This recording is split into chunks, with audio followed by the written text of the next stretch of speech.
चंद्रयान-3 के रोवर प्रज्ञान ने अपना कमाल दिखाना शुरू कर दिया है, क्योंकि एक के बाद एक कई महत्वपूर्ण जानकारी भेज रहा है।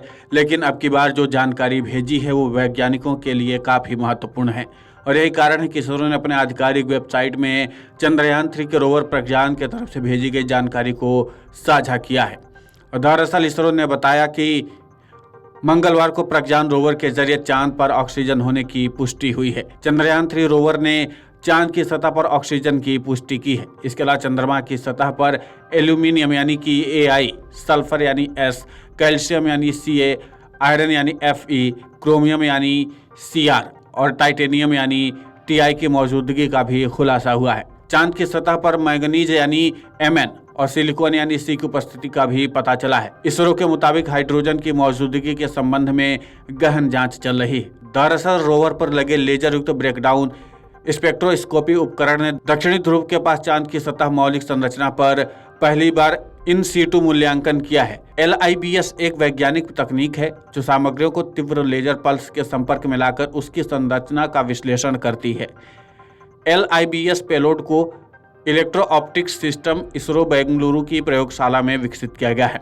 हालांकि भारत के चंद्रमा के अनछुए दक्षिणी हिस्से पर कदम रखने के बाद चर्चा हो रही है कि क्या चांद पर इंसानी बस्तियां बसाई जा सकती हैं। इस सवाल के जवाब में वैज्ञानिकों का कहना है कि चांद पर अगले 1 लाख साल तक 800 करोड़ लोग आसानी से रह सकते हैं। अब सवाल उठता कि चांद पर इतनी बड़ी संख्या में लोगों को सांस लेने के ऑक्सीजन कहाँ से मिलेगी, जिसकी खोज लगभग अब रोवर प्रज्ञान ने कर दी है और इसके संकेत भी दे दिए हैं। स्पेस एक्सप्लोरेशन में लगातार हो रही प्रगति के साथ ही कई देश इससे जुड़ी टेक्नोलॉजी को विकसित करने के लिए बहुत ज़्यादा पैसा और समय का निवेश कर रहे हैं। इससे हमें अंतरिक्ष संसाधनों के प्रभावी इस्तेमाल का मौका मिल सकता है। कई देश चांद पर ऑक्सीजन का उत्पादन करने के तरीकों की खोज पर लगे हुए हैं और सबसे ज़्यादा ध्यान भी दे रहे हैं। ऑस्ट्रेलिया की अंतरिक्ष एजेंसी और अमेरिकी स्पेस एजेंसी नासा ने अक्टूबर में आर्टेमिक्स प्रोग्राम के तहत चांद पर एक रोवर भेजने का समझौता किया है। इसका लक्ष्य चांद की चट्टानों को इकट्ठा करना है। माना जा रहा है कि चट्टानें ही चांद पर ऑक्सीजन उपलब्ध कराने में मदद कर सकती है। दरअसल चंद्रमा पर वायुमंडल बहुत पतला है जो ज्यादातर हाइड्रोजन, नियॉन और ऑर्गन से बना हुआ है। ऐसे गैसीय मिश्रण में मनुष्यों जैसे ऑक्सीजन पर निर्भर स्तनधारी जीवित नहीं रह सकते हैं।